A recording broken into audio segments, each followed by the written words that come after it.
एक समय की बात है। लालपुर नाम के एक गांव में गंगाराम नाम का एक दरिद्र ब्राह्मण अपनी पत्नी और एक बेटे के साथ रहता था।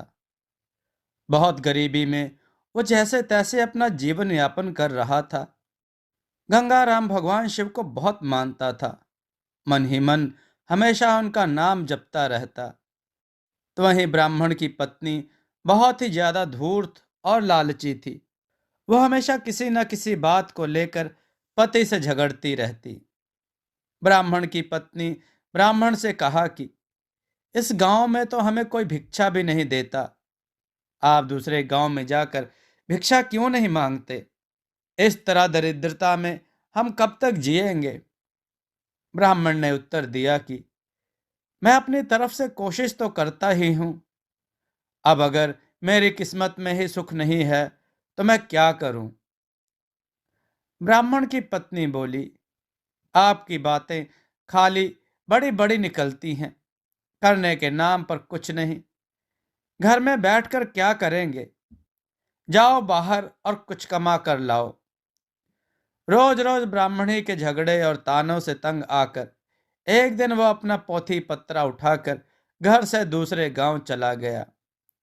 उस गांव में जाकर भगवत कथा सुनाने का प्रयास किया, लेकिन कोई उससे कथा सुनने को तैयार न था। ऐसे में दुखी होकर वो वापस अपने गांव लौटने लगा। रास्ते में एक पीपल के पेड़ के नीचे जाकर विश्राम करने लगा। उस विशाल पीपल के पेड़ के जड़ में एक काला नाग रहता था। ब्राह्मण मन ही मन सोचता है, हे भोलेनाथ, यह आपकी कैसी माया है? मैं आपकी कथा सुनाकर अपना घर संसार चलाना चाहता हूँ, लेकिन मुझसे तो कोई कथा सुनने को भी तैयार नहीं है। मैं क्या करूं प्रभु? अब तो आप ही मुझे कोई रास्ता दिखाओ। हे प्रभु, मैं यहीं इस पीपल वृक्ष के नीचे बैठकर कथा कहता हूँ और आप ही मेरी कथा को सुनो, क्योंकि और तो कोई सुनता नहीं है। यह सोचकर ब्राह्मण वहीं अपना पोथी पत्रा निकालता है और विधि पूर्वक कथा कहना प्रारंभ करता है। ऐसे में पेड़ की जड़ में बैठा वो नाग कथा सुनने लगता है। पूरी कथा को वो बहुत ध्यान से सुनता है। जब कथा समाप्त होती है तो बाहर आकर ब्राह्मण को एक सोने का सिक्का दक्षिणा में देता है और फिर कहता है, ब्राह्मण देवता, तुम रोज यहाँ आकर कथा कहा करो। तुम्हें और कहीं जाने की जरूरत नहीं है। मैं तुम्हें रोज एक सोने का सिक्का दक्षिणा में दूंगा, लेकिन ये बात तुम किसी से और मत कहना। ब्राह्मण उसकी बात मान लेता है। नाग के जाने के बाद वह भगवान शिव को धन्यवाद देते हुए कहता है कि प्रभु, आपने तो मेरी जिंदगी ही बदल दी। मैंने आपसे थोड़ा मांगा, आपने तो मेरी झोली ही भर दी। आपकी महिमा अपरंपार है मेरे प्रभु। अब वो ब्राह्मण रोज सुबह सवेरे वहां नहा धोकर आ जाता और उस नाग देवता को कथा सुनाता, और रोज वो एक सोने का सिक्का लेकर घर जाता। बहुत जल्दी ही वो दरिद्र से अमीर बन गया। अब उसके पास किसी चीज की कोई कमी नहीं थी। पूरे गांव के लोग उसकी प्रगति को देखकर आश्चर्यचकित थे। लोगों के मन में तरह तरह के सवाल पैदा हो रहे थे। बहुत लोगों के दिमाग तो यह भी चल रहा था कि जरूर ब्राह्मण कोई गलत काम कर रहा है, जिसकी वजह से वह इतनी जल्दी इतना धनवान हो गया है। अब लोग ब्राह्मण की पत्नी से सवाल करने लगे। पड़ोसन ने पूछा कि तुम्हारे पति के पास इतना धन कहाँ से आ गया है? आखिर ऐसा कौन सा काम करने लगे हैं वो? ब्राह्मण की पत्नी बोली, वो दूसरी जगहों पर जाकर कथा सुनाते हैं और उसी से उन्हें जो धन मिलता है वो ले आते हैं।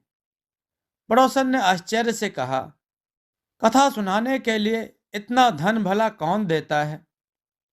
अब तो उसकी पत्नी के मन में भी कई सवाल उठने लगे। तो वह पति से पूछने लगी कि इतना धन आपको कौन देता है? लेकिन ब्राह्मण से तो नाग देवता ने किसी को कुछ बताने से मना किया था, इसलिए वो कुछ नहीं बताता। लेकिन उसकी पत्नी तो उसके पीछे ही पड़ गई। वो हर जिद करने लगी जिससे ब्राह्मण सोने के सिक्के के बारे में उसे बता दे कि वो कहाँ से आता है। ऐसे में एक दिन ब्राह्मण विवश हो गया और उसने धीरे से पत्नी को नाग के बारे में सब बता दिया। अब तो उसकी पत्नी के मन में काफी ज्यादा लालच आ गया। उसने सोचा कि जरूर उस पीपल के पेड़ के नीचे खजाना दबा हुआ है जहां से वह नाग सोने की मोहर लेकर देता है। अगर उस नाग को मार दिया जाए तो पूरा खजाना मिल सकता है। इसलिए ब्राह्मणी ने अपने पति को खाने में नशे की दवा मिला दी जिससे सुबह को उसकी नींद ही नहीं खुली। और उसने अपने जवान बेटे को उठाकर कहा। ब्राह्मणी की पत्नी अपने बेटे से बोली, सुनो बेटा, वहां पीपल के पेड़ के नीचे रोज तुम्हारे पिता कथा कहते हैं जिसे सुनने के बाद एक नाग आकर उन्हें सोने का सिक्का देता है। उस पीपल के पेड़ के जड़ में जरूर कोई खजाना दबा हुआ है। तुम आज वहां पर जाकर कथा कहो और जब कथा समाप्त होने पर वो सर्प तुम्हें सिक्का देने आए तो उसे मारकर उस पेड़ के नीचे से पूरा खजाना निकाल कर ले आना। बेटे को भी लालच आ गया और वो पोथी पत्रा लेकर उस पीपल के पेड़ के नीचे जा पहुंचा और जाकर कथा कही। जब नाग देवता सिक्का लेकर उसे देने आए तो उसने नाग पर फावड़े से प्रहार कर दिया जिससे नाग का पूंछ कट गया और वो किसी तरह बचकर वहां से निकल गया। जैसे ही ब्राह्मण के बेटे ने पेड़ के नीचे खोदना शुरू किया तो नाग ने पीछे से आकर उस ब्राह्मण के बेटे को डस लिया जिससे उसकी मृत्यु हो गई। इधर जब ब्राह्मण का नशा टूटा तो उसने देखा कि उसका पोथी पत्रा वहां नहीं है। उसे समझ में आ गया कि कुछ तो गलत हुआ है। वो जल्दी जल्दी से पीपल के पेड़ के पास गया तो अपने बेटे को मृत देखकर दुखी हो गया। अब उसे सारी बात समझ में आ गई थी। उसने अपने बेटे के मृत शरीर का अंतिम संस्कार किया। उसके बाद उसने अपनी पत्नी से कहा, मुझसे बहुत बड़ी भूल हो गई कि मैंने नाग देवता के मना करने के बावजूद तुमसे बात बताई। आज तुम्हारे लालच की वजह से हमारे पुत्र को हमने खो दिया। लेकिन उसकी पत्नी को उसकी बात का कोई असर नहीं हुआ। दूसरे दिन उसकी पत्नी ने उससे कहा कि आप जाकर उस नाग देवता को कथा सुनाएं, कम से कम घर का खर्च तो चलता रहे। पत्नी की बात से विवश होकर वो अपना पोथी पत्रा लेकर फिर उस पीपल के पेड़ के नीचे गया और कथा कही। कथा समाप्त होने पर वो नाग बाहर आया और उसने ब्राह्मण से कहा, तुम यहां से चले जाओ। ब्राह्मण, तुम पुत्र के मृत्यु से दुखी हो तो मैं अपनी पूंछ को खो देने से दुखी हूं।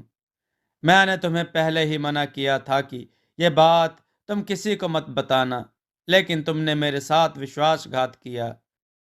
मैं तुम्हें श्राप देता हूं कि जो संपत्ति तुमने मेरे द्वारा अर्जित की वो सारी नष्ट हो जाएगी।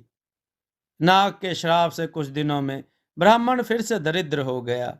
उसने अपनी पत्नी से कहा, आज तुम्हारी लालच की वजह से हम फिर से दरिद्र हो गए हैं। अब उसकी पत्नी को भी अपने किए पर काफी पश्चाताप हुआ, लेकिन होने को कौन टाल सकता है और बीता हुआ समय वापस नहीं आता।